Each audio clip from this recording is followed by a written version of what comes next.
வதனமென திகழ்வரத கண்டமிதில் தெக்கணமும் அதிர் சிறந்த திராவிடனல் திருநாடும் தக்க சிறு பிறை நுதலும் தரித்தனரும் திலகமுமே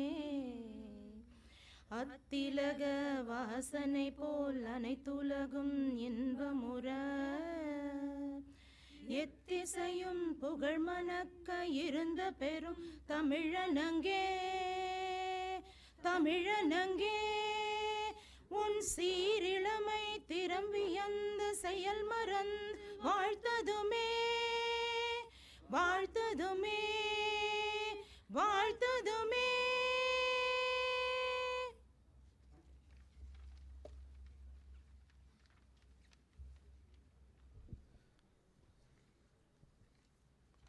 I now invite Mr. V.R. Kamalnathan, the President of the Madras Bar Association, to deliver the welcome address.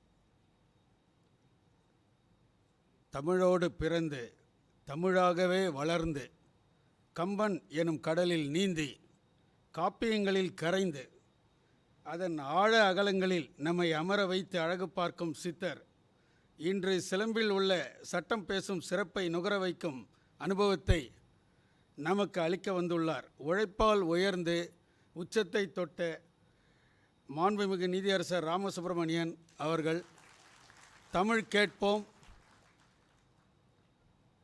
இந்த 157 வருட பாரம்பரியம் மிக்க இந்த மாமன்றத்தின் சார்பாக வரவேற்பதில் மிக்க மகிழ்ச்சி அடைகிறேன்.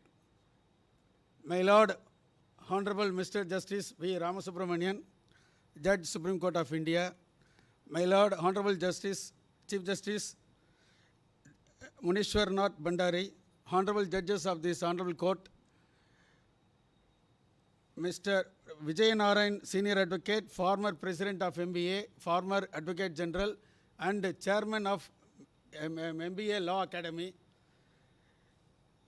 Mr. R. Shankar Narayanan, Additional Solicitor General of India, Mr. S. Prabhakaran, Senior Advocate and Vice Chairman, Bar Council of India, Mr. P. S. Amalraj, Chairman of Bar Council of Tamil Nadu and its members, Mr. Moot Krishnan, President, Madras High Court Advocate Association and its office bearers, the President and Officer, Mrs. Lucille Ramesh, President of the Women Lawyers Association and its office bearers, Mr. L. Senguttuvan, President of the Law Association and its office bearers, senior advocates, members of the Bar Register and staff of the registry, my dear law students, ladies and gentlemen, vanakkam. I take this immense pleasure in welcoming all of you for today's function where we are introducing the MBA Moot Court Competition Rolling Trophy and are also fortunate to hear the lecture to be delivered by the Honorable Justice V. Ramasubramanian on the topic of Silappadigaarathil Sattamum Neediyum. After the elevation of Honorable Justice V. Ramasubramanian to the Apex Court in the year 2019, we had planned for a felicitation event to be held in the month of March 2020. However, COVID-19 has completely changed all the plans and we are now fortunate to welcome and felicitate the Honorable Justice V. Ramasubramanian for his Lordship's elevation to the Supreme Court of India. For the last 2 years, we have witnessed landmark and path-breaking judgments, verdicts authored by the judge which would speak volumes of his Lordship's erudition and profound knowledge of law. His Lordship has had a strong connection with the Madras Bar Association. And all of us would be aware that the Honorable Justice V. Ramasubramanian is an excellent orator in both Tamil and English. And his Lordship is an encyclopedia having deep knowledge on Tamil literature and delivered fantastic lectures in the past explaining how our Tamil literature, law and justice have had a strong interconnect. Our Tamil land is the land of great kings and saints who have paved way for the exponential growth of Tamil literature, which deals with almost all aspects of life, especially law and justice. Legendary figures like Samanidhi Chodan and Kannagi stand testament that our land has always been justice-oriented and has been intolerant to any kind of injustice. The great poet Ilangovadigal authored Silappatikaram, which is one of the 5 great epics of Tamil literature, and his statue stands tall near the Marina Beach in Chennai. It is also a coincidence that the central character of Silappatikaram, Kannagi, with the silambam in her hand, also stands as a historic statue near the Marina Beach. I am sure that we are in for a literary treat from the Honorable Justice V. Ramasubramaniam in the lecture to be delivered. My Lord Honorable Chief Justice Munishwar Bandari has been a pillar of support for the bar and has readily agreed to come for all the functions hosted by the Madras Bar Association. And in his Lordship's presence, we are going to introduce the MBA Moot Court Competition Rolling Trophy and the competition which is going to be conducted this year to motivate the law students in our state should be conducted in a grand manner. I take this opportunity to request all our members and friends to offer their fullest support and cooperation to make our MBA Moot Court competition a grand success. The MBA Law Academy is headed by our former President, Senior Advocate Mr. Vijay Narayan, and the Academy is going to conduct series of lectures. With this, I welcome the Chief Guest, Justice V. Ramasubramaniam, and the Honorable Chief Justice Munishwar Bandari, and Senior Advocate Mr. Vijay Narayan, and all the members of the bar, Honorable Judges, to this function. I thank you one and all.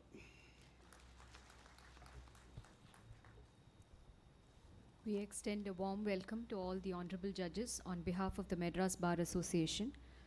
And I now request Mr. V.R. Kamalnathan, President, Madras Bar Association, to present a memento to Honorable Mr. Justice V. Ramasubramaniam, Supreme Court of India.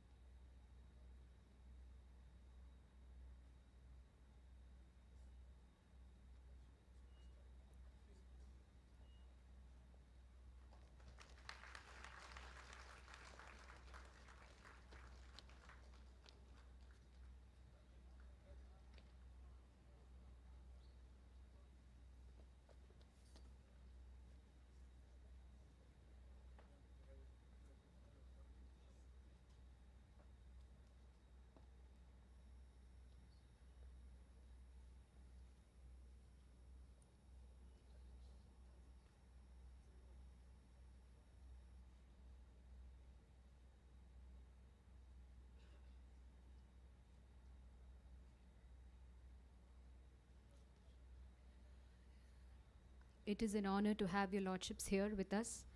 I now request Mr. G. Maslamani, Senior Advocate, former Advocate General, former President of the Madras Bar Association, to honor the chief guest with a shawl.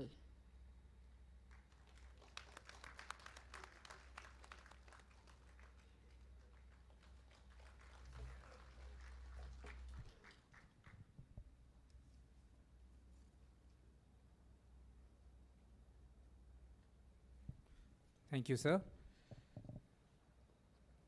I now request Mr. Vijay Narayan, Senior Advocate, former Advocate General Tamil Nadu, and former President of the Madras Bar Association and Chairman of the Madras Bar Association Law Academy, to honor our guest of honor, the Honorable Mr. Justice Munishwar Bandari, Chief Justice of the Madras High Court, with a memento.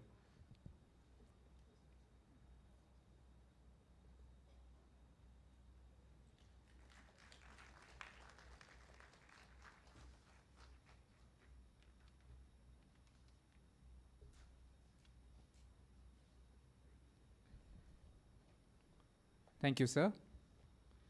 I now request Mr. R. Shankaranarayanan, Senior Advocate, the Additional Solicitor General of India, to honor Honorable Mr. Justice Munishwar Bandari with a shawl.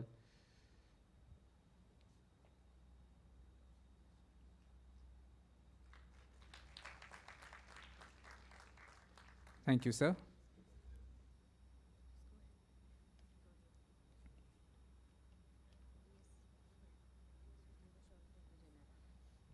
Thank you, sir. I now request Mr. D. Srinivasan, the Secretary of the Madras Bar Association, to honor Mr. Vijay Narayan, Senior Advocate, with a shawl.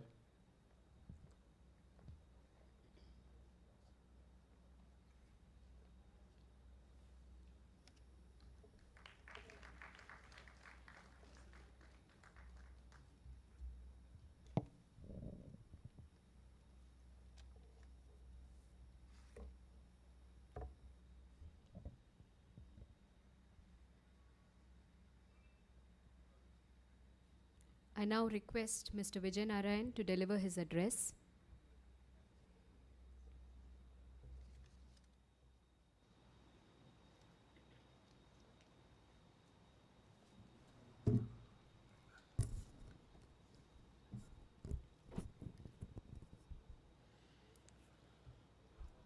Honorable Justice Ramasubramaniam, Judge, Supreme Court of India.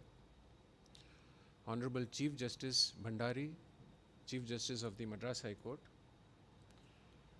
Judges, Honorable Judges of the Madras High Court present today. Members of the Bar Council, including the Chairman of the Bar Council of Tamil Nadu and Vice Chairman of the Bar Council of India.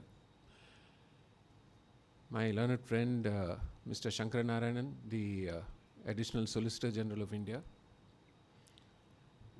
Mr. Kamalanathan, President of the Madras Bar Association. Mr. Srinivasan, the Secretary of the Association. And friends. It is my honor to participate in this function for the introduction of the Moot Court competition being organized by the Madras Bar Association. For the information of our Chief Justice, we take pride in the fact that the Madras Bar Association is the oldest association of lawyers in India. It was started in March of 1865, 3 years after the Charter of the High Court, and just a few days ago, we have completed 157 years.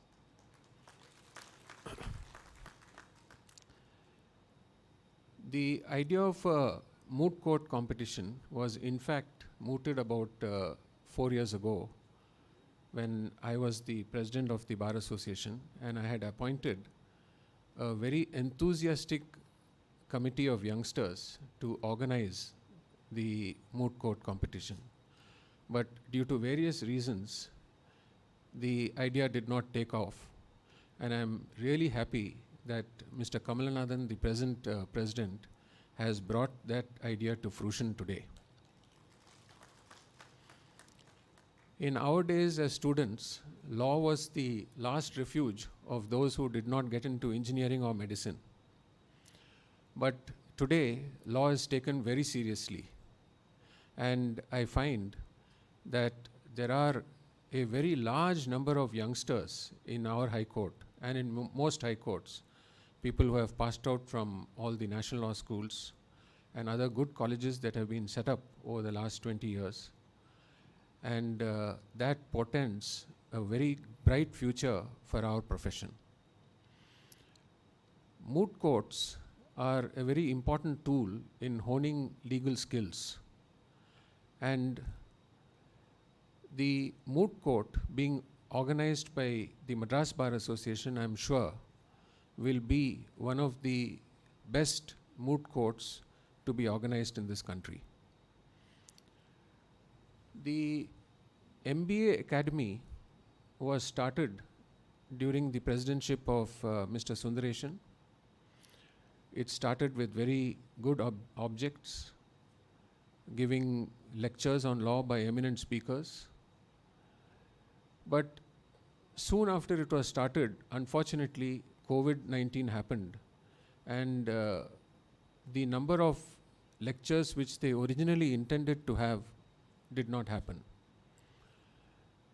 So I'm really happy that the present president, Mr. Kamalanathan, has decided to reactivate it, and I am indeed honored that I have been appointed as the chairman of this academy. I hope that I will be able to fulfill the expectations that the members have, and it is indeed our honor that the first of such lectures is being delivered by none other than Justice Ramasubramaniam. Justice Ramasubramaniam does not need any introduction to this gathering, but I must mention that both of us started our student life together as classmates in law college. We had the unique distinction of finishing our 3-year course in 4 years, because the law college went on strike for a full year, and we were virtually idle at home without anything to do. In those days, the idea of internship was completely unknown to us. I never saw the inside of a court till I actually donned my robes and went there. Whereas these days, youngsters get into court from the very first month of legal studies. They get attached to some senior lawyer or to some experienced lawyer, and they continue to attend court for practically the whole duration of their course. But finally, after 4 years, we did pass law college, and he joined a very eminent lawyer who was practicing civil appellate law. I joined a lawyer who was practicing labor and service and constitutional law. But in 1988, when the Tamil Nadu Administrative Tribunal started, I found that Justice Ramasubramaniam had switched over to service law. And very quickly, within a period of almost a year, he acquired a very flourishing practice in service law. We all got together and started the Service Bar Association together. Justice Parthiban was there as one of our prominent members, Mr. Vijay Shankar, and of course, the secretary who would become the most famous among us all, Mr. L. Chandrakumar.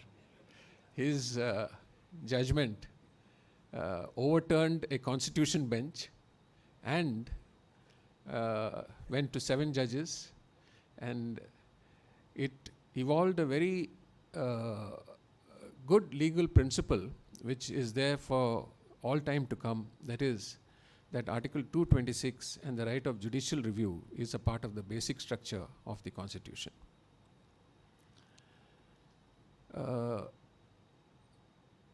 So I would say that after all this practice, Justice Ramasubramaniam not only became a High Court judge, but he was very erudite in his judgments.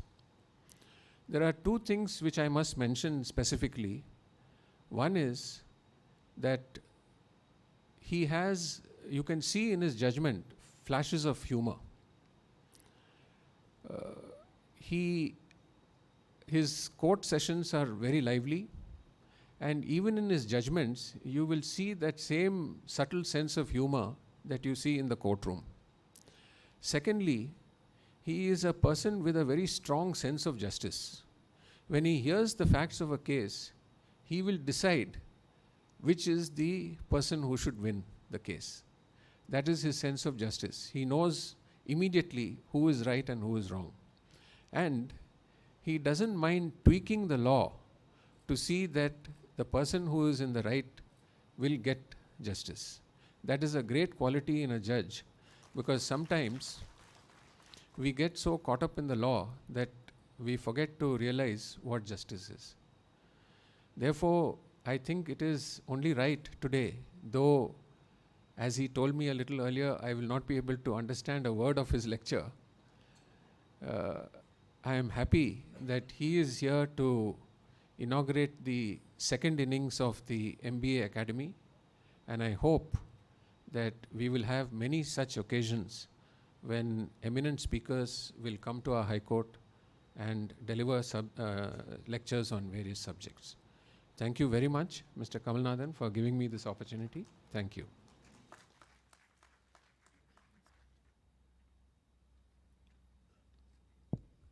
Thank you, sir. As the learned senior said, for the first time in the 157-year illustrious history of the Madras Bar Association, the office bearers under the stewardship of the President, Mr. V.K. Kamalnathan, have decided to organize a moot court competition by the MBA itself to encourage young budding lawyers to have a taste of arguing before the High Court. It is indeed our privilege and honor that the rolling trophy of the competition is being unveiled by the Honorable Chief Guest for today's function. I now request our Honorable Chief Guest, Honorable Mr. Justice V. Ramasubramanian, to unveil and introduce the Madras Bar Association Moot Court Competition Rolling Trophy in the presence of the Honorable Chief Justice of the Madras High Court, Honorable Justice Munishwar Nath Bhandari.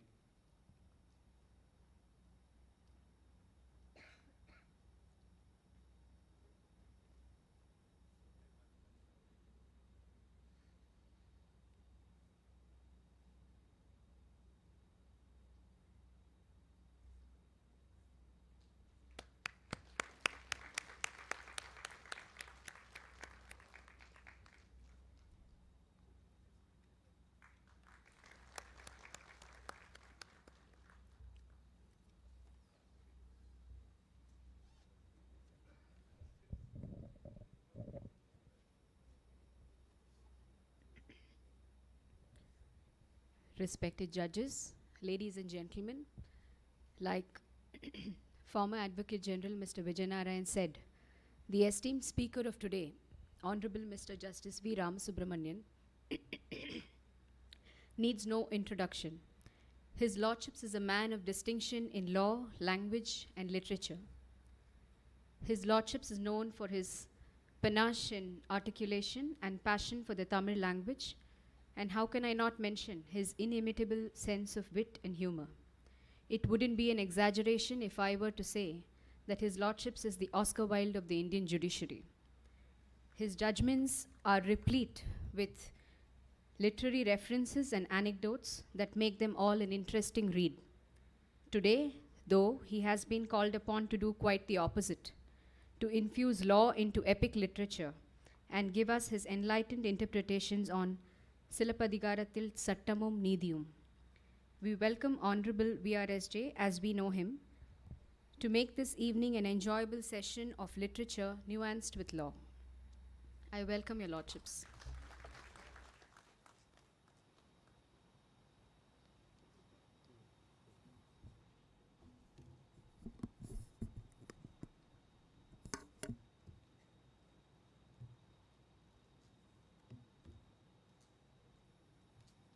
Honorable the Chief Justice of Madras High Court,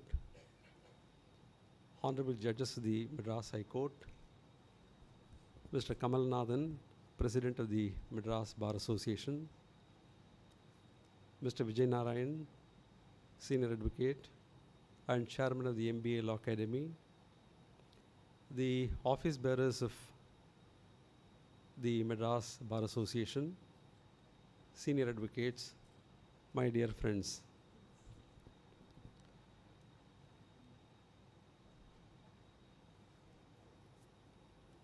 As a student of law, I never had an occasion to participate in any moot court competition and receive any trophy. And MBA has today fulfilled my ambition of receiving a trophy. The advantage of being a judge is that you can hand over as many trophies during your tenure as a judge, much more than the trophies that you may probably win during law college days. Mr. Vijayanarayanan reminded me of our college days. We hardly met in the college because we were so concerned about what was happening in society, and our teachers helped us to a great extent. They ensured that we never stepped into the college. The societal forces were so huge that we thought our responsibility was first towards society than towards equipping ourselves in law. But after completion of law, I went in pursuit of the goddess of learning, and Mr. Vijayanarayan went in pursuit of the goddess of earning. Therefore, you know where both of us stand. The reason why I chose this topic, I know it's very difficult for Chief Justice Munishwar Bhandari and Mr. Vijayanarayan to understand if we really go deep into the subject. But I would try to compensate them with small translations to the extent possible, to the extent the occasion permits, so that they don't go into what some judges do in the course of heated arguments. In other words, I will ensure that I keep them awake throughout the session.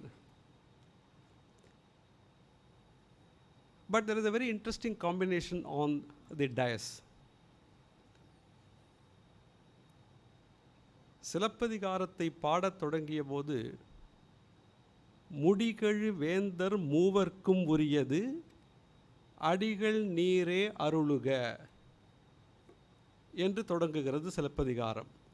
முடிகழு வேந்தர் மூவர்க்கும் உரியது, சேரன் சோழன் பாண்டியன் இந்த 3 பேருக்கும் உரிய இந்த காப்பியத்தை அடிகளாகிய நீங்கள் தான் எழுத வேண்டும் என்று சொல்லி அந்த காப்பியம் தொடங்குகிறது. இதில் என்ன பை வே ஆஃப் கோஇன்சிடென்ஸ் முடிகழி வேந்தர் மூவர் இந்த மேடையிலே அமர்ந்திருக்கிறோம். எப்படி என்றால், சேரநாடு என்பது கேரளா, விஜயநாராயண். நான் சோழநாடு, தஞ்சாவூர். முனீஸ்வர் பண்டாரி அவர்களுடைய முன்னோர்கள் பாண்டிய நாட்டிலே இருந்திருக்க வேண்டும். காரணம், சமணர்கள், there were a lot of Jains in Pandiya Nadu, which now represents, which is now Madurai. The reason why Ilangovadigal started composing this epic poem was that it was to be dedicated to all the three kings, Chera, Chola, Pandian. I was telling the audience that Vijayanarayan is from Kerala, therefore he represents Cheranadu. I am from Tanjavur, I represent Solanadu, and you are probably from Pandiyanadu. So there is a coincidence as to how this topic has been chosen. Silappatikaram actually represents, I will go bilingual because I don't want Mr. Vijayanarayan and the Chief Justice to be left out. So, நான் தமிழிலும் ஆங்கிலத்திலும் கலந்து பேசுகிறேன். எங்கெல்லாம் தமிழில் கஷ்டமாக இருக்கிறதோ அப்பொழுது ஆங்கிலத்தில் பேசுகிறேன், எப்பொழுதும் ஆங்கிலத்தில் கஷ்டமாக இருக்கிற தமிழில் பேசுகிறேன். Silappatikaram represents the triumph of the rule of law. It is a story of the triumph of justice. It is a story of the conquest of an ordinary citizen against the tyranny of the state, especially in a monarchy. It represents the story of a woman who fought against injustice. She suffered injustice at home, but she chose to fight injustice in society. That made Kannagi a completely different heroine. சிலப்பதிகாரத்தை பொறுத்தளவிலே பெரும்பாலும் நாம் என்ன நினைக்கிறோம் என்றால், சிலப்பதிகாரம் ஒரு வழக்கை கொண்டது என்று நினைக்கிறோம். இல்லை, சிலப்பதிகாரம் என்பது 3 வழக்குகளை உள்ளடக்கியது. The story of Silappatikaram comprises of 3 criminal cases. அதில் முதல் வழக்கு கோவலன் மேலே போடப்படுகிற வழக்கு. அது களவு வழக்கு, திருட்டு குற்றம். இரண்டாவது வழக்கு கண்ணகி பாண்டிய மன்னன் மேலே தொடுக்கிற வழக்கு. மூன்றாவது வழக்கு மதுராபதி தெய்வம் கண்ணகியிடம் கொண்டு போகிற வழக்கு. இப்படி இந்த சிலப்பதிகாரத்தை பார்க்க வேண்டும். I hope you know the story of Silappatikaram. In a nutshell, for the benefit of the Chief Justice, in a nutshell, Silappatikaram is the story of a lady called Kannagi who was married to Kovalan. Even 2000 years ago, men were what they are today. He went after another lady, picked up a quarrel. By the time he lost all his wealth, and as usual, he came back home. Kannagi gives him the anklet that she was wearing so that he could start a business by selling this anklet and investing the sale proceeds in a business venture. He travels to Pandiyanadu. A goldsmith in Pandiyanadu, Madurai, he accuses this Kovalan of stealing the anklet belonging to the queen. Without actually inquiring into the matter, without any investigation, the king orders the execution of Kovalan. He is killed. Then Kannagi takes Vishwarupam. She goes to the court. She asks for justice. The king tells her that it is no wrong to punish a person who has committed the offense of stealing, theft. Kannagi says, my anklet has got ruby stones. Manikam is ruby. Ruby stones. Then the king concedes that the queen's anklet contains pearls. So Kannagi has got the other anklet. She was wearing one anklet in each of the legs. She takes the other one and she throws it. The ruby stones come out. The king realizes that he had committed a sin. Immediately he falls down from his throne and he dies. His wife also dies. And in a fit of anger, Kannagi destroys the entire Madurai city. She burns down the entire city of Madurai. Then the deity who was the Kaval Deivam, the deity who was guarding the city of Madurai, it goes to Kannagi, it consoles her, and it tells her that this is all due to your previous karma. After she is consoled, the fire dies down and Madurai gets resurrected. This is the story. Now I can proceed in Tamil. 3 வழக்குகளை கொண்டது இந்த சிலப்பதிகாரம். முதல் வழக்கு நான் சொன்னதைப் போல பொற்கொல்லன் மீது சுமத்தப்பட்ட திருட்டு குற்றம். இரண்டாவது வழக்கு கண்ணகி பாண்டிய மன்னன் மேலே தொடுத்த வழக்கு. மூன்றாவது மதுராபதி தெய்வம் கண்ணகியிடம் தொடுத்த வழக்கு. இந்த 3 வழக்குகளை பார்ப்பதற்கு முன்னால் இந்த சிலப்பதிகாரத்தினுடைய தனி சிறப்பு என்ன என்று பார்த்தால், இது ஒரு சட்ட நூல்.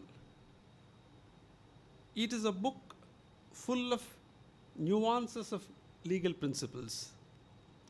நமக்கு தெரியும் ஒவ்வொரு சட்டத்திலையும் the statement of objects and reasons, இந்த சட்டத்தினுடைய நோக்கங்களும் வரையறைகளும் என்று statement of objects and reasons உண்டு. அதுபோல் சிலப்பதிகாரத்துக்கு statement of objects and reasons உண்டு. என்ன என்று கேட்டால், அரசியல் பிழைத்தோர்க்கு அறம் கூற்றாவதும், உரைசால் பத்தினியை உயர்ந்தோர் ஏத்தலும், ஊழ்வினை உறுத்து வந்து ஊட்டும் என்பதும். இந்த 3 தான் இந்த சிலப்பதிகாரத்தினுடைய ஸ்டேட்மெண்ட் ஆஃப் ஆப்ஜெக்ட்ஸ் என்று சூழ்வினை சிலம்பு காரணமாக சிலப்பதிகாரம் என்னும் பெயரால் நாட்டுதும் யாம்போர் பாட்டுடை செய்யுள் என்று தொடங்குகிறது இந்த காப்பியம். The only epic poem which contains a statement of objects and reasons. Therefore, you can take it as a book of law, book on law, nuances of legal principles. அதைவிட வேடிக்கை, a country governed by a rule of law, அதற்கு அடையாளம், the symbol of a country governed by a rule of law is the செங்கோல். அந்த செங்கோலை பற்றிய குறிப்புகள் சோழ நாட்டில் எப்படி செங்கோல் ஆட்சி இருந்தது, சேர நாட்டிலே எப்படி செங்கோலுடைய ஆட்சி இருந்தது, பாண்டிய நாட்டிலே எப்படி அந்த ஆட்சி இருந்தது என்று இந்த 3 நாடுகளுடைய செங்கோலின் சிறப்பையும் இளங்கோடிகள் கூறுகிறார். புகார் நகர், அந்த புகாரில் எப்படி செங்கோலுடைய பெருமை இருந்தது என்பதை இளங்கோடிகள் எப்படி சொல்கிறார் என்றால், உள்வரி கோலத்து உறுதுணை தேடி கள்ள கமலம் திரிதலும் உண்டுகொல், மன்னவன் செங்கோல் மறுத்தல் அஞ்சி பல்வுயிர் பருகும் பகுவாய் கூற்றம், ஆண்மையில் தெரிந்து தன் அருந்தொழில் தெரியாது நான்வுடை கோலத்து நகைமுகம் காட்டி பன்மொழி நரம்பின் தில்லை யாழியற்றி பெண்மையில் திரியும் பெற்றியும் உண்டுகொல். யமன் நேரடியாக வந்து உயிர்களை கவர்ந்து கொண்டு போனால் அந்த மன்னனுடைய செங்கோல் தன்னை தண்டிக்கும் என்று அஞ்சி பெண்ணுரு கொண்டு யாருக்கும் தெரியாமல் அந்த ஊரிலே மறைந்து திரிந்தான். அந்த அளவுக்கு செங்கோலின் சிறப்பை உடைய ஊர் புகார் என்று புகார் நகருடைய அந்த நீதியின் மாட்சியை குறிக்கிறார். அதைவிட வேடிக்கை, எங்கேயாவது காதல் பாட்டில் செங்கோலை பற்றி, நீதியை பற்றி பேச முடியுமா? காதலை பற்றி பேசுகிற போது செங்கோலை பற்றி பேசிய காப்பியம் சிலப்பதிகாரம். காணல் வரி உங்களுக்கு தெரியும். மாதவி பாடுகிறாள். என்ன பாடுகிறாள் மாதவியினுடைய பாட்டு? திங்கள் மாலை வெண்குடையான் சென்னி செங்கோலது ஓச்சி. காதலை பாடுகிற போது கூட நீதியை பற்றி நினைத்தவர் இளங்கோடிகள். அதுதான் அதில் வேடிக்கை. நீதியை பேசுகிற போது காதலை பற்றி நினைக்கக்கூடாது. ஆனால் the reverse can happen. திங்கள் மாலை வெண்குடையான் சென்னி செங்கோல் அது ஓச்சி. கங்கை தன்னை புணர்ந்தாலும் புலவாய் வாழி காவேரி. கங்கை தன்னை புணர்ந்தாலும் புலவாது ஒழிதல் கயற்கண்ணாய். மங்கை மாதர் பெருங்கற்பென்று அறிந்தேன் வாழி காவேரி. மன்னும் மாலை வெண்குடையான் வளையாச் செங்கோலது ஓச்சி. செங்கோலை பற்றி 2 குறிப்புகளை மாதவி தன்னுடைய பாட்டில் சொல்லுகிறாள்.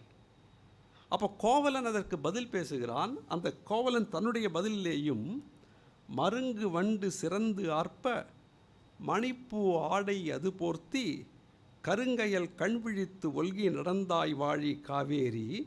கருங்கையல் கண்விழித்து ஒல்கி நடந்தையெல்லாம் நின் கணவன் திருந்து செங்கோல் வளையாமை அறிந்தேன் வாழி காவேரி. உன்னுடைய கணவனுடைய செங்கோல் என்றைக்கும் வளைந்தது இல்லை என்பதை நினைத்தேன் என்று கோவலன் அதை பாடுகிறான். அப்போ நீதி என்பதற்கும் சட்டம் என்பதற்கும் ஒரு மிகப்பெரிய இடத்தை கொடுத்தது இந்த சிலப்பதிகாரம் என்று அறிய வேண்டும். பாண்டிய மன்னனுடைய நீதியை பற்றி, என பின்னால் பாண்டிய மன்னன் தான் குற்றம் சாட்டப்படுகிறான். பாண்டிய மன்னனுடைய நீதி வழுவா நெறியை பற்றியும் அவர் எப்படி சொல்கிறார் என்றால், நிலம் தரு திருவின் நிழல்வாய் நேமி கடம் பூண்டு உருட்டும் கிளறியர் பெரும் சீர். கோலின் செம்மையும் குடையின் தன்மையும் வேலின் கொற்றமும் விளங்கிய கொள்கை பதியழு அறியா பண்பு மேம்பட்ட. மண்ணும் மக்களும் செல்வ வளம் கொழிக்க ஆணை சக்கரம் செலுத்தி அரசாளும் பாண்டியர்களுடைய மிக பெரும் புகழ்பெற்ற செங்கோலின் நீதி தவறாத்தன்மை என்று பாண்டிய நாட்டை பற்றி சொல்கிறார். இப்போ நமக்கெல்லாம் தெரியும், சட்டம் என்பது it comprises of both substantive law and procedural law. இந்த சிலப்பதிகாரம் it talks about both. Substantive லாவை பற்றியும் சொல்லுகிறது, அதாவது நிலைமுறை சட்டம், ப்ரொசீஜரல் லா நடைமுறை சட்டம். சப்ஸ்டாண்டிவ் லா என்பதை நாம் நிலைமுறை சட்டம் என்று மொழிபெயர்க்கலாம். ப்ரொசீஜரல் லா என்பது நடைமுறை சட்டம், நமக்கு எல்லாருக்கும் தெரியும். இந்த சப்ஸ்டாண்டிவ் லா அதில் பெரும்பாலும் உரிமையியல் சட்டங்களை விட குற்றவியல் சட்டங்கள் இலக்கியங்களிலே அதிகமாக பேசப்படுகின்றன. இப்போ நம்ம அடிப்படையான குற்றவியலில் இருக்கிற சப்ஸ்டாண்டிவ் லா எது என்று பார்த்தால் இந்தியன் பீனல் கோடுங்கிறோம். அது மாதிரி இளங்கோடிகள் அவர் ஒரு தனியாக ஐபிசி வைக்கிறார். அது இந்தியன் பீனல் கோடு, அது இளங்கோ பீனல் கோடு என்று நாம் வைத்துக்கொள்ளலாம். அந்த இளங்கோவனுடைய பீனல் கோடு என்ன என்றால் அதை கடைசியில் வரையறுத்து கொடுக்குறார். ஒரு மனிதன் வாழ வேண்டிய வகை என்ன, ஒரு மனிதன் வாழ வேண்டிய முறை என்ன என்பதை எப்படி சொல்லுகிறார் பாருங்கள். தெளிவுற கேட்ட திருத்தகு நல்லீர் பரிவும் இடுக்கணும் பாங்குற நீங்குமின். தெய்வம் தெளிமின் தெளிந்தார் பேணுமின். பொய் உரை அஞ்சுமின் புறஞ்சொல் போற்றுமின். ஊன் துறமின் உயிர்கொலை நீங்குமின். தானம் செய்மின் தவம் பல தாங்குமின். செய்நன்றி கொல்லன்மின் தீ நட்பு இகழ்மின். பொய்க்கறி போகன்மின் பொருள்மொழி நீங்கன்மின். அறவோர் அவைக்களம் அகலாது அணுகுமின். பிறவோர் அவைக்களம் பிழைத்து பெயர்மின். பிறர்மனை அஞ்சுமின் பிழை உயிர் ஒம்புமின். அரண்மனை காமின் அல்லவை கடிமின். கள்ளும் களவும் காமமும் பொய்யும் வெள்ளை கொட்டியும் விறகினில் ஒழிமின். இளமையும் செல்வமும் யாக்கையும் நிலையா. உளநாள் வரையாது ஒல்லுவது ஒழியாது. செல்லும் தேசத்து உறுதுணை தேடுமின். மல்லைமா ஞாலத்து வாழ்வீர் இங்கு காண் என்று he gives a code of principles to be followed by people. அதாவது இதை மொழிபெயர்த்தால் சாதாரணமாக, பிறருக்கு வருத்தம் தருகிற காரியங்களை செய்யாதீர்கள். Don't do anything which will hurt others. இரண்டாவது, இறைவனை நம்புங்கள். இளங்கோடிகள் சொல்லுகிறார், நான் இல்லை. அப்படி நம்பிய பெரியவர்களை போற்றுங்கள். பொய் பேசாதீர்கள், புறங்கூறாதீர்கள், ஊன் உண்ணாதீர்கள், உயிர்கொலை செய்யாதீர்கள், தானம் புரியுங்கள், தவம் செய்யுங்கள், செய்நன்றி மறவாதீர்கள், தீயோர் நட்பை விலக்குங்கள், பொய் சாட்சி சொல்லாதீர்கள். Don't give false evidence. One of the principles of substantive law laid down by Ilango is that don't give false evidence in a court. If a poet can say that people should not give false evidence in court, it means that poet was aware of the fact that there were people even at that time who were giving false evidence in court. பொருளுள்ள மொழிகளை கேட்பதிலிருந்து நீங்காதீர்கள். நல்லோர் அவையினை தேடி அடையுங்கள், தீயோர் அவையிலே இருந்து தப்பிப் பிழையுங்கள், பிறன்மனை விரும்பாதீர்கள், துன்பமுற்ற உயிர்களை காப்பாற்றுங்கள், இல்லறத்தை விரும்புங்கள், பாவச் செயல்களை வெறுத்து ஒதுக்குங்கள், கள், களவு, காமம், பொய், பயனில சொல் ஆகியவற்றை ஒழிக்கும் வகையறிந்து ஒழியுங்கள், இளமையும் செல்வமும் யாக்கையும் நிலையற்றவை என்று உணர்ந்து நமக்கு வரவேண்டியது வந்தே தீரும், வராதது என்ன முயற்சி செய்தாலும் வராது என்பதை தெரிந்து கொள்ளுங்கள். இறந்த பின் செல்லும் மறுமை உலகிற்கு உற்ற துணையாகி அறத்தை செய்யுங்கள். இப்படி he lays down about 24 principles. He codifies principles of good conduct, good character for human beings. இந்த சிலம்பில் இன்னொரு ஆச்சரியம் என்ன என்று சொன்னால், அந்த காலத்தில் நீதிமன்றம், மன்றம் என்று சொன்னால் பொதுவாக அது நீதிமன்றத்தை குறிக்கும். The word மன்றம் in Tamil denoted court. Therefore we have enormous literature where the word மன்றம் is மன்று அல்லது மன்றம் is used to denote court. Silappatikaram talks about 5 types of மன்றம்ஸ். அந்த 5 மன்றங்களிலே 3 மன்றங்கள் குற்றம், சட்டம் அல்லது நீதி சார்புடையது. மற்ற 2 மன்றங்கள் இந்த 2க்கு சம்பந்தம் இல்லாதது. இந்த 5 மன்றங்களிலே முதல் மன்றம் வெள்ளிடை மன்றம் என்று. அந்த வெள்ளிடை மன்றத்தினுடைய ஒரு சிறப்பு என்ன என்று சொன்னால், வெளிநாடுகளிலே இருந்து வருகிற வணிகர்கள் தாங்கள் கொண்டு வருகிற பொருள்களிலே அந்த நாடு அல்லது தன்னுடைய பெயரை பொறித்து வைத்திருப்பார்கள்.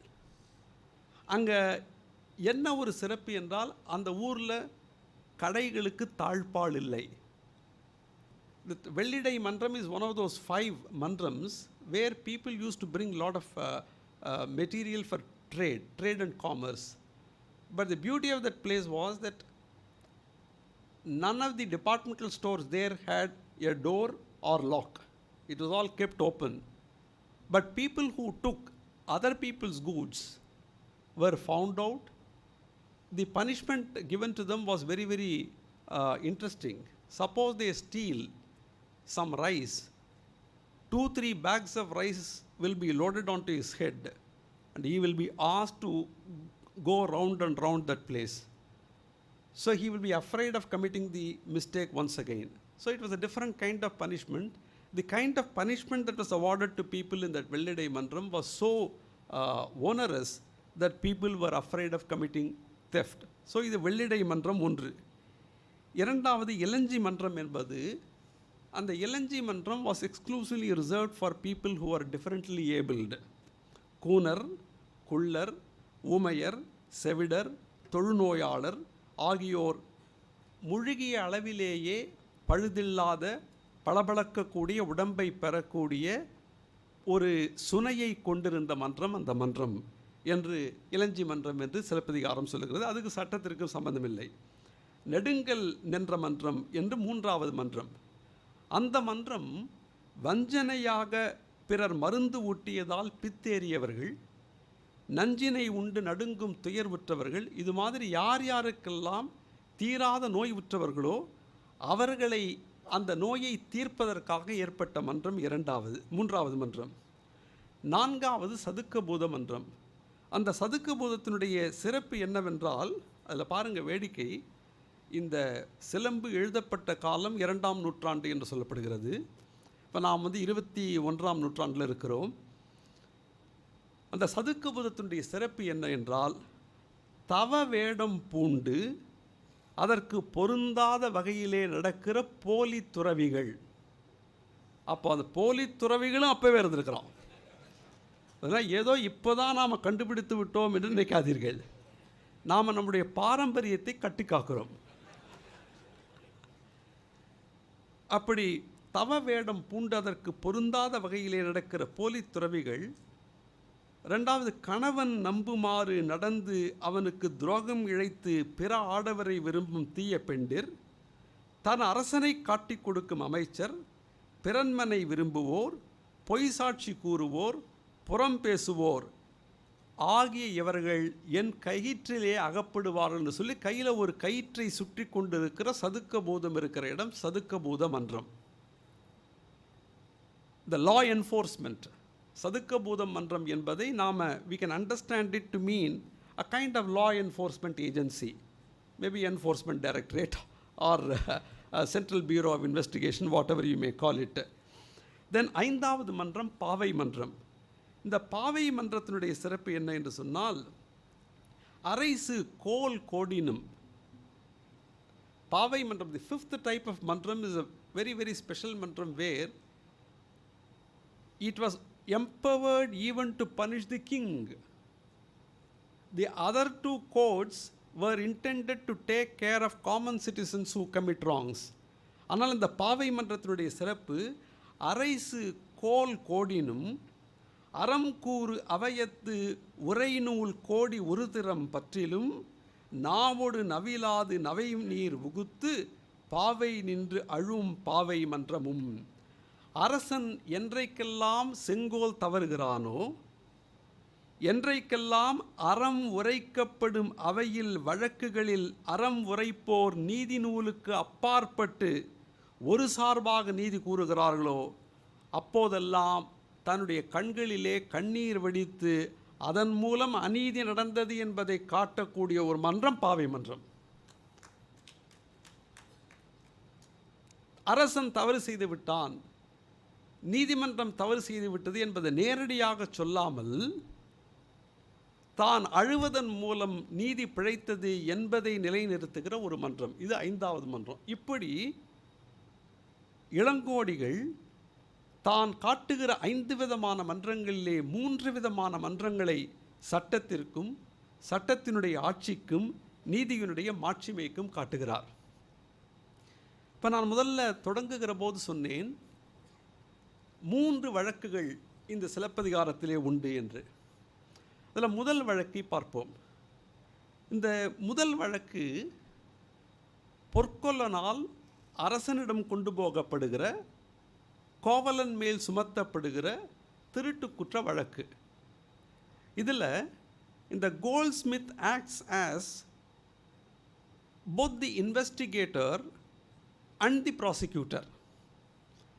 புலன் விசாரணை செய்யும் அதிகாரியாகவும் பப்ளிக் ப்ராசிக்யூட்டராகவும் குற்றவியல் அரசு வழக்குரைஞராகவும் பொற்கொல்லன் செயல்படுகிறான்.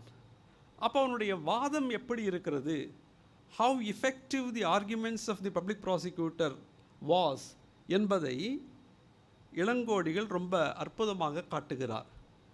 அவன் அரசனிடம் சொல்லுகிற போதே அந்த பொற்கொல்லன் என்ன சொல்லுகிறான், உங்களுக்கு தெரியாது இந்த ஆளை பற்றி, he is a terrorist என்று ஆரம்பிக்கிறான்.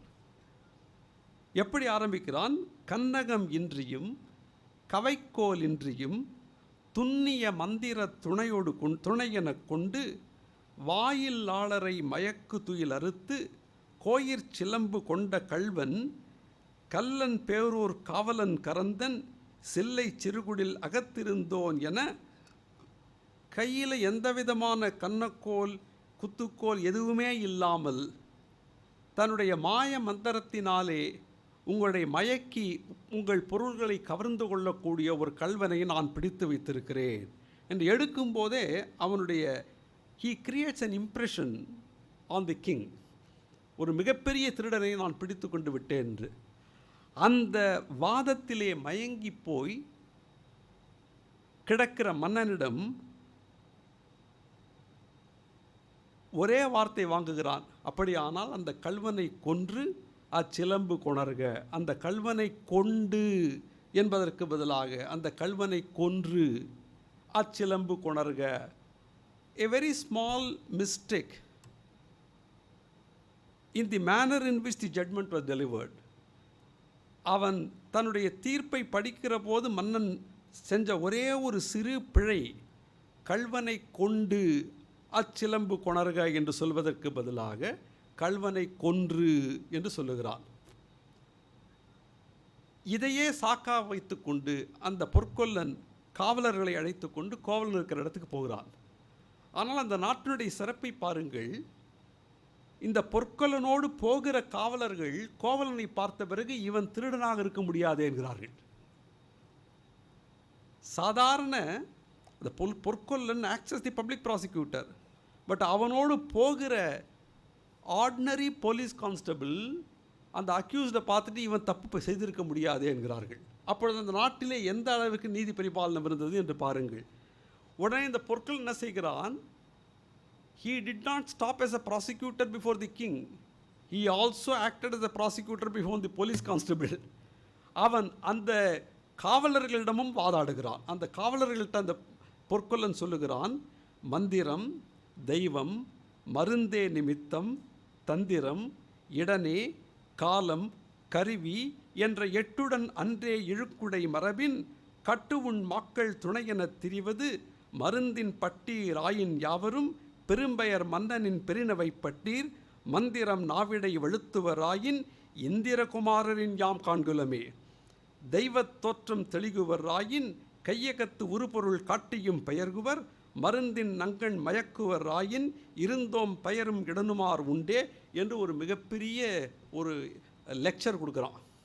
அதை கேட்ட பிறகு அந்த காவலர்களுக்குள்ள ஒருத்தர் சொல்கிறான், ஆமாம் நான் கூட இதை போன்ற ஒரு வழக்கை விசாரித்திருக்கிறேன், இவர்கள் ரொம்ப வேடிக்கையானவர்கள், இவர்கள் உடனே நாம் ஒழித்து கட்ட வேண்டும் என்று சொல்லி ஒரு கல்லா களிமகன் ஒருவன் வாளாலே அந்த கோவலனை வெட்டுகிறான். அப்போது இதை இந்த சீக்வன்ஸ் அதை விவரித்து கொண்டு வருகிற போது இளங்கோடிகள் ஒருவன் தன்னுடைய வாத திறமையினாலே நடுநிலையாக இருக்கக்கூடிய ஒருவனை கூட தடம் மாற்றக்கூடிய திறமை ஒரு வாத திறமை உள்ளவனுக்கு உண்டு என்பதை இந்த வழக்கில் காட்டுகிறார். அதனால் கோவலனுக்கு ஒரு மிகப்பெரிய அநீதி இழைக்கப்படுகிறது. இதோடு இந்த முதல் வழக்கு முடிகிறது. அப்போ உடனே 2வது வழக்கு தொடங்குகிறது. இப்போ கண்ணகிக்கு தன்னுடைய கணவன் அநியாயமாக கொல்லப்பட்டான். இப்போ நாம் பார்க்கிறோம், ஒரு வழக்கிலே குற்றம் சுமத்தப்பட்டு தண்டிக்கப்பட்டவன் மேல்முறையீடு செய்திருக்கிற போது மேல்முறையீடு பெண்டிங்கில் இருக்கிற போது இறந்து போய்விட்டாலும் அந்த அப்பீல் டஸ் நாட் அபேட். காரணம், அவர்களால் அந்த களங்கத்தை துடைத்து எறியக்கூடிய வாய்ப்பு அவர்களுடைய வாரிசுகளுக்கு அளிக்கப்பட வேண்டும் என்று நாம் நினைக்கிறோம்.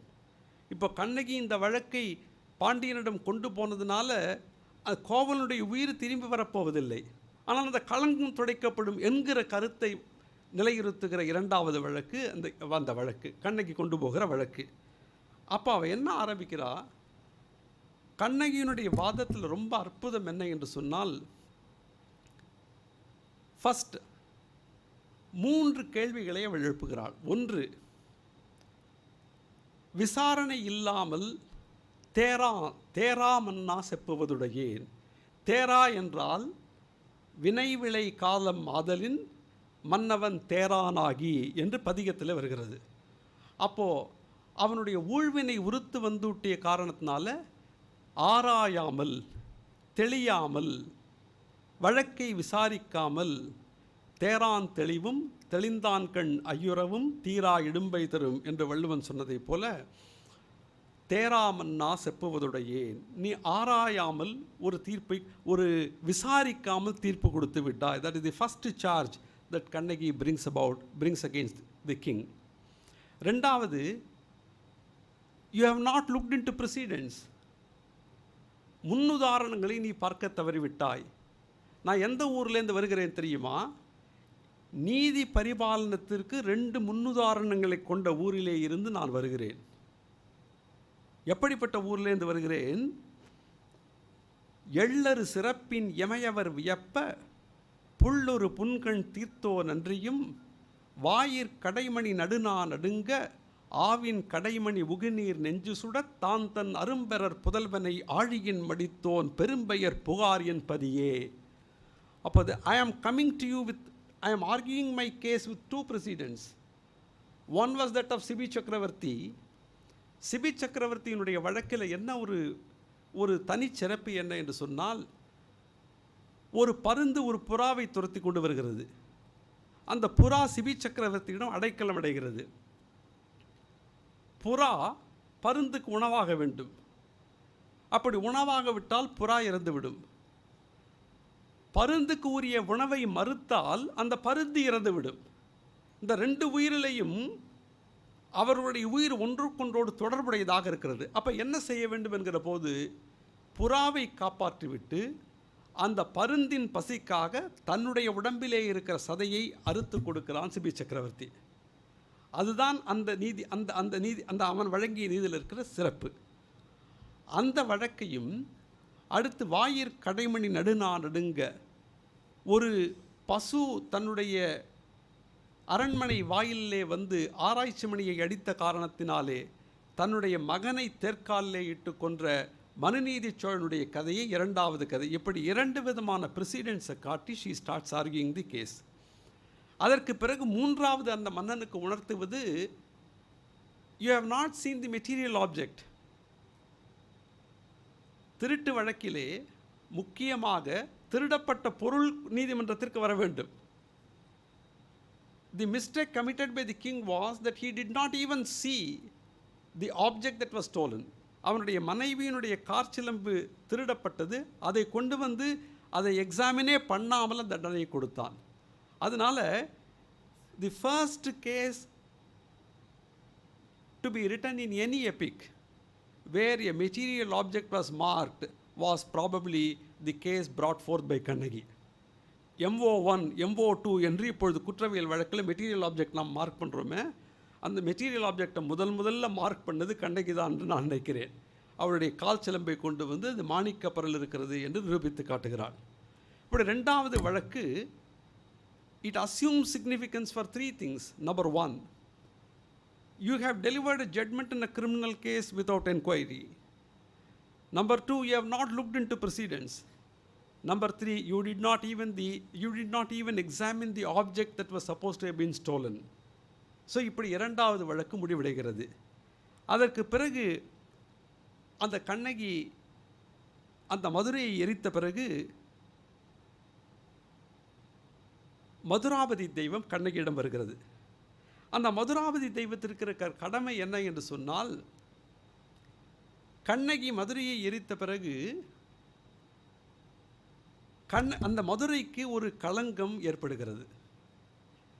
தவறான நீதி வழங்கிய பாண்டிய மன்னனை ஆட்சியாளனாக கொண்டிருந்த ஒரு நாடு என்கிற களங்கம் வருகிறது. எனவே அந்த நாட்டினுடைய காவல் தெய்வத்திற்கிற கடமை அந்த நாட்டிற்கு ஏற்பட்ட களங்கத்தை துடைக்க வேண்டும். அந்த களங்கத்தை துடைக்க வேண்டுமானால் யார் 2வது வழக்கை தொடுத்தார்களோ அவர்களிடமே அந்த வழக்கை கொண்டு போக வேண்டும். அதனால் அந்த மதுராபதி தெய்வம் கண்ணகியின் பின்னால் வந்து அது தன்னுடைய வாதத்தை எப்படி ஆரம்பிக்கிறது பாருங்கள். கண்ணகி தன்னுடைய வாதத்தை ஆரம்பிக்கிற போது வாயிற் கடைமணி நடுநா நடுங்க ஆவின் கடைமணி உகுநீர் நெஞ்சு சுட என்று ஆரம்பித்தாள் இல்லையா? மதுராபதி தேவி எப்படி ஆரம்பிக்கிறது தெரியுமா? கண்ணகியே, மறைநா ஓசை அல்லது மணிநா ஓசை கேட்டதும் இளனே, உன்னுடைய புகார் நாட்டிலாவது உன்னுடைய சோழ நாட்டிலேயாவது ஒரே ஒரு முறை ஆராய்ச்சி மணியை அந்த மாடு அடித்திருக்கிறது. எங்களுடைய பாண்டிய நாட்டிலே மறை ஓசையை தவிர மணி ஓசையை நாங்கள் கேட்டதே இல்லை. இப்படி ஆரம்பிக்கிற தன்னுடைய வாதத்தை.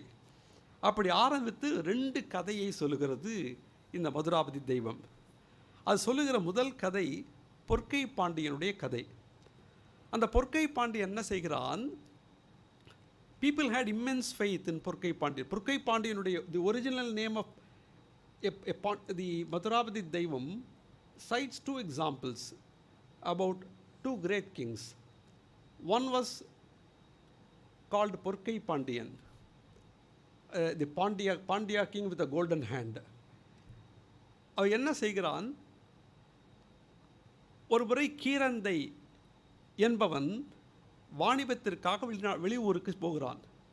அப்போது அவன் மனைவியிடம் சொல்லிவிட்டு போகிறான், இந்த ஊரில் மன்னன் இருக்கிறான், எனவே இந்த ஊரில் உனக்கு எந்த பயமும் இல்லை, எந்த அச்சம். இப்போல்லாம் மன்னன் இருந்தால்தான் அச்சமாக இருக்கிறது.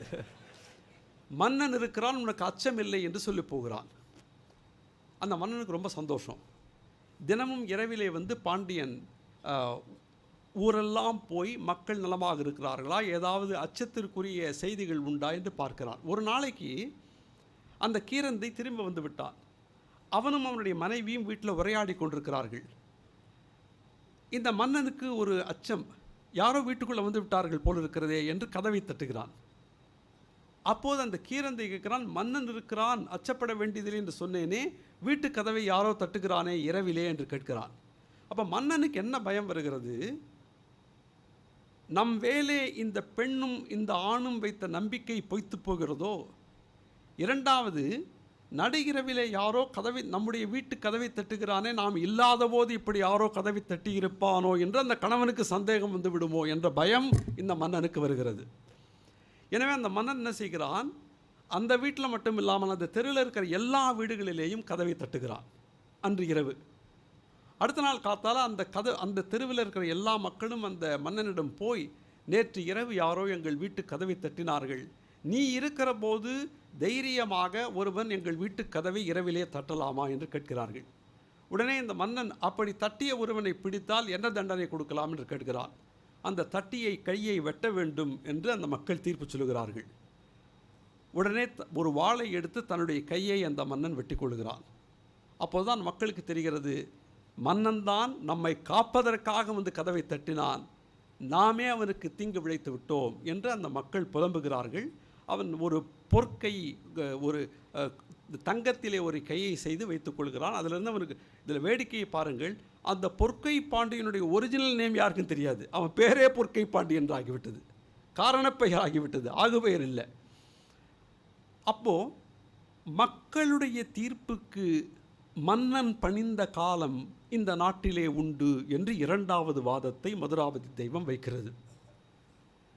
அது மூன்றாவது வாதம் என்ன வைக்கிறது என்றால், இந்த நாட்டில் எப்படி நீதி வழங்கப்பட்டிருக்கிறது என்று பார். பராசரன் என்று ஒருவன் சோழ நாட்டிலே இருந்து சேர நாட்டிற்கு போகிறான். சேர நாட்டிலே போய் பல பரிசில்களை வாங்கி கொண்டு சோழ நாட்டில், அவன் பாண்டிய நாட்டில் ஒரு இரவு தங்குகிறான். அங்கு சில குழந்தைகள் விளையாடுகின்றன. அந்த குழந்தைகளுக்கு ஒரு போட்டி வைத்து அதுக்கு பரிசு கொடுக்கிறான். வார்த்திகன் என்பவனுடைய குழந்தை அந்த பரிசை பெறுகிறது. அந்த பரிசை பெற்றுக்கொண்டு அந்த குழந்தை ஓடி போன உடனே அந்த ஊரில் இருக்கிற ஒருவன், இந்த வார்த்திகனுடைய குழந்தை எங்கேயோ திருடி கொண்டு வந்து விட்டது என்று நினைத்து கொண்டு மன்னனிடம் ஒரு புகாரை அளித்து அந்த வார்த்திகனை சிறையில் இடுகிறார்கள். அந்த வார்த்திகன் தவறாக சிறையிலே இடப்பட்ட உடனே அந்த ஊரில் இருக்கிற துர்கை கோயில், ஐயை கோயில் தானாக மூடிக்கொண்டு விடுகிறது. அதாவது நீதி பரிபாலனத்தில் என்னவெல்லாம் நடந்தது பாருங்கள். ஒருவனுக்கு தவறாக தண்டனை அளிக்கப்பட்டு விட்டால்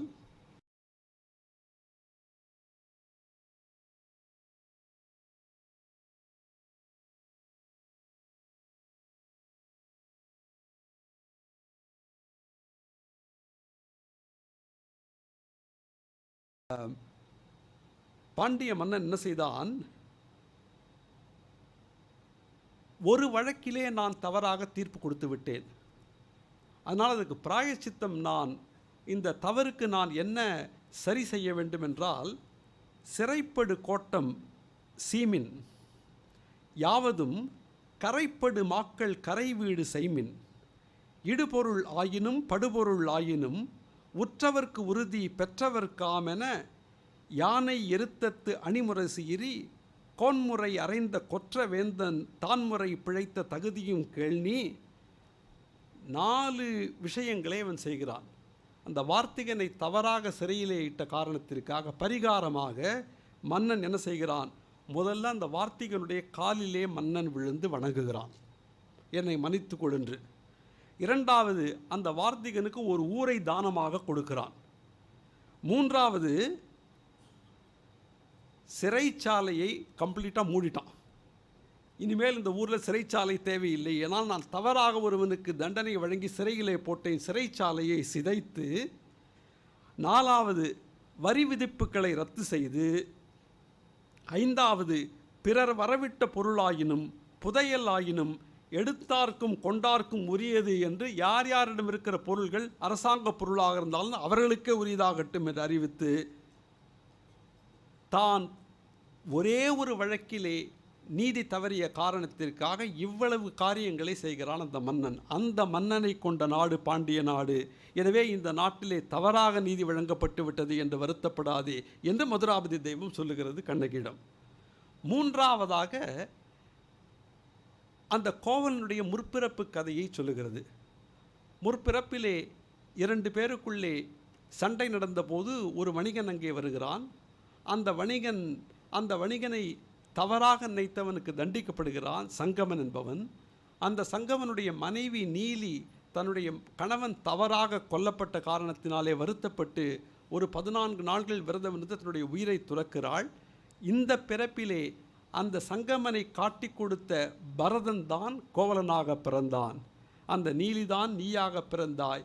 எனவே இது முற்பிறப்பிலே செய்த ஊழ்வினை பயனாக இது நடந்தது. எனவே உன்னுடைய சினத்தை நீ தணித்து கொள்ள வேண்டும். எக்காலத்திலும் இது நீதி தவறிய நாடாக நினைக்காதே. நீதி தவறாமல் வாழ்ந்த பாண்டிய மன்னர்கள் இருந்த நாடு இது. உனக்கு இழைக்கப்பட்ட அநீதிக்கு காரணம் உன்னுடைய முற்பிறப்பு என்று சொல்லி தன்னுடைய 3வது வழக்கு மதுராபதி தெய்வம் கண்ணகியிடம் தொடுக்கிற வழக்கு. இந்த வழக்கை கேட்ட பிறகு கண்ணகி சமாதானப்படுகிறாள். அதன் பிறகு அந்த ஊரில் இடப்பட்ட தீ அவிந்து போகிறது என்று இளங்கோடிகள் முடிக்கிறார். இப்படி இந்த 3 வழக்குகளை சுற்றி சுற்றி சட்டத்தை பற்றியும் நீதியை பற்றியும் ஒரு மிகச்சிறப்பாக எப்படி ஆட்சி பரிபாலனம் செய்யப்பட்டது என்பதை பற்றியும் காட்டுகிற ஒரு காப்பியம் என்பதனாலே தான் இந்த சிலப்பதிகாரத்தை பற்றி சொல்லுகிற போது நெஞ்சை எள்ளும் சிலப்பதிகாரம் என்றோர் மணியாரம் படைத்த தமிழ்நாடு என்று பாரதி சொன்னான்.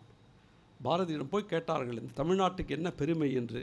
ஒவ்வொன்றாக சொல்லி கொண்டு வருகிற போது நெஞ்சை எள்ளும் சிலப்பதிகாரம் என்றோர் மணியாரம் படைத்த நாடு என்று சொல்லிவிட்டு அவன் சொன்னான், கம்பன் என்றொரு மானுடன் வாழ்ந்ததும் காளிதாசன் கவிதை புனைந்ததும் உம்பர் வானத்து கோளையும் மீனையும் ஓர்ந்தளந்ததோர் பாஸ்கரன் மாட்சியும் நம்பர் அருந்திரளோடு ஒரு பாணினி ஞால மீள் இலக்கணம் கண்டதும் இம்பர் வாழ்வின் இறுதி கண்டு உண்மையின் இயல்புணர்த்திய சங்கரன் ஏற்றமும் சேரன் தம்பி சிலம்பை இசைத்ததும் தெய்வ வள்ளுவன் வான்மறை தந்ததும் பாரில் நல்லிசை பாண்டிய சோழர்கள் பாரளித்ததும் தர்மம் வளர்த்ததும் அன்னையாவும் அறிந்திலார் பாரதத்து ஆங்கிலம்பையில் பள்ளியுட் போகுனர் என்ன கூறி மற்ற எங்கன் உணர்த்துவேர் இங்கு இவர்க்கு எனது உள்ளம் எரிகுவதே என்று முடித்தான் பாரதி. அப்படி ஒரு அற்புதமாக நாம் நினைத்தே பார்க்க முடியாத ஒரு காலகட்டத்திலே நீதி பரிபாலனம் என்பது எந்த அளவிற்கு சிறப்பாக இருந்தது என்பதை காட்டுகிற ஒரு நூலாக இந்த சிலப்பதிகாரத்தை நாம் பார்க்கலாம். இது எதற்காக இந்த சிலப்பதிகாரத்தை பற்றி நான் எடுத்துக்கொண்டேன் என்றால், நான் ஏற்கனவே கம்பனில் சட்டமும் நீதியும் என்கிற ஒரு தலைப்பிலே உங்களிடம் பேசினேன். அதற்கு பிறகு சிலம்பை பற்றி பேச வேண்டும் என்று நினைத்தேன். இவையெல்லாம் நாம் தெரிந்து கொள்ள வேண்டிய விஷயங்கள். ஏன் தெரிந்து கொள்ள வேண்டும் என்று சொன்னால், இன்றைக்கு இருக்கிற நாம் பின்பற்றக்கூடிய பல சட்டக்கூறுகளுக்கான அடிப்படை, அதைவிட மிக உயர்ந்த கருத்துக்கள், அதைவிட மிகப்பெரிய கூறுகள் எல்லாம் நம்முடைய பண்டைய இலக்கியங்களிலே இருந்திருக்கின்றன என்பதை தெரிந்து கொள்கிற போது நாம் இன்னும் நம்முடைய இந்த நீதிமன்றங்களை, இந்த சட்டமன்றங்களை எவ்வளவு சிறப்பாக கொண்டு போக முடியும் என்பதை பற்றி நாம் சிந்திப்பதற்கு ஒரு வாய்ப்பாக இருக்கும் என்று கூறி உங்களுக்கு வாய்ப்புக்கு நன்றி கூறி விடைபெறுகிறேன். வணக்கம்.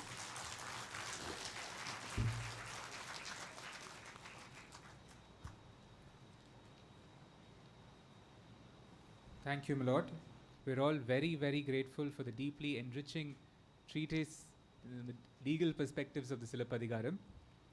We now have felicitations by representatives and leaders from the Bar Council of India and the Bar Council of Tamil Nadu and Puducherry and other law associations to felicitate our Honorable Chief Guest for the evening. I now invite Mr. S. Prabhakaran, Senior Advocate, Vice Chairman of the Bar Council of India, to felicitate our Honorable Chief Guest.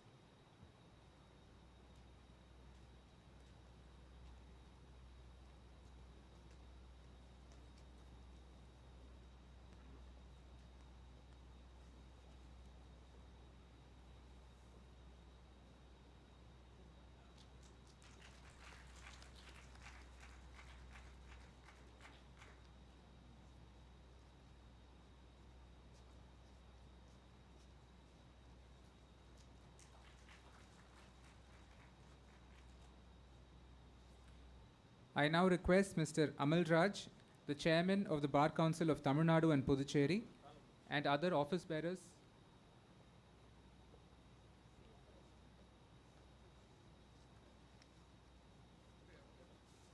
of the Bar Council of Tamil Nadu and Puducherry to felicitate our Honorable Chief Guest.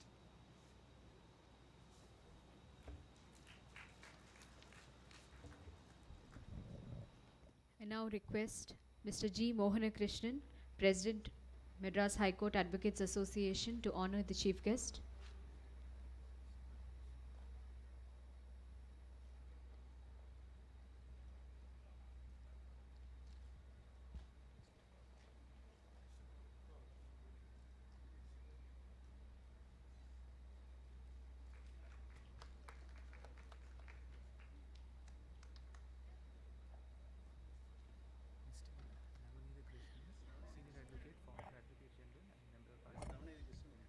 Mr. Navneetha Krishnan, Senior Advocate, former Advocate General and Member of Parliament, is now felicitating the Chief Guest.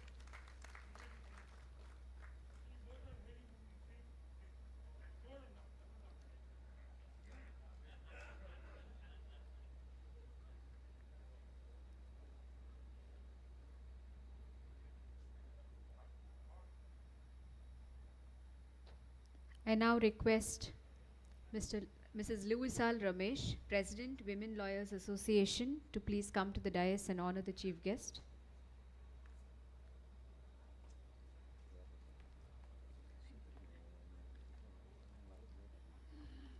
I also request Mr. L. Sengutwan, President, Law Association, to also come over.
On behalf of the Madras Bar Association, we once again take this opportunity to thank His Lordships, Mr. Justice B. Ramasubramanian, for this erudite exposition of this epic literature.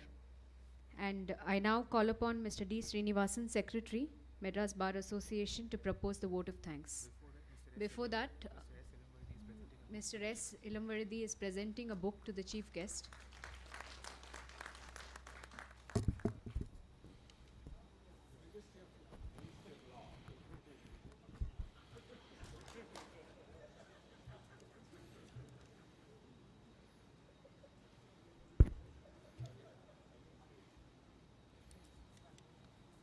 He wants your Lordships to uphold the majesty of law.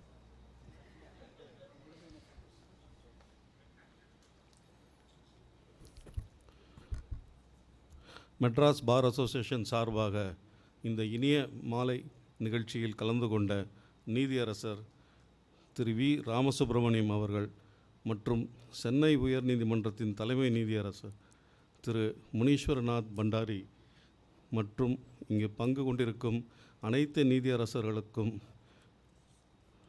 Chennai வழக்கறிஞர் சங்கம் சார்பாக என்னுடைய மனமார்ந்த நன்றியை தெரிவித்துக் கொள்கிறேன். உச்சநீதிமன்ற நீதியரசர் திரு ராமசுப்ரமணியம் அவர்கள் எங்கள் அழைப்பை ஏற்று சிலப்பதிகாரத்தில் சட்டமும் நீதியையும் தொகுத்து சொற்பொழிவு ஆற்றியதை மீண்டும் ஒரு முறை நன்றி தெரிவித்துக் கொள்கிறேன். இங்கே கூடியுள்ள பார்வையாளர்கள் அவர்களின் கரகோஷங்களும் நீதியரசர் சொற்பொழிவுக்கு ஒரு சான்றாகும். இது போன்ற நிகழ்வுகள் இனி தொடரும் என்பதை எங்களது தலைவர் அவர்களின் அனுமதியுடன் தெரிவித்துக் கொள்கிறேன். நன்றி, வணக்கம். Thank you. I also thank Justice B. Rajendran, the retired judge of this honorable court, for having present. I also take this opportunity to thank Additional Solicitor General, senior advocates, presidents of various associations and other office bearers, Chairman Bar Council, Vice Chairman Bar Council of India, Vice Chairman of Tamil Nadu Bar Council, other Bar Council members. Thank you very much.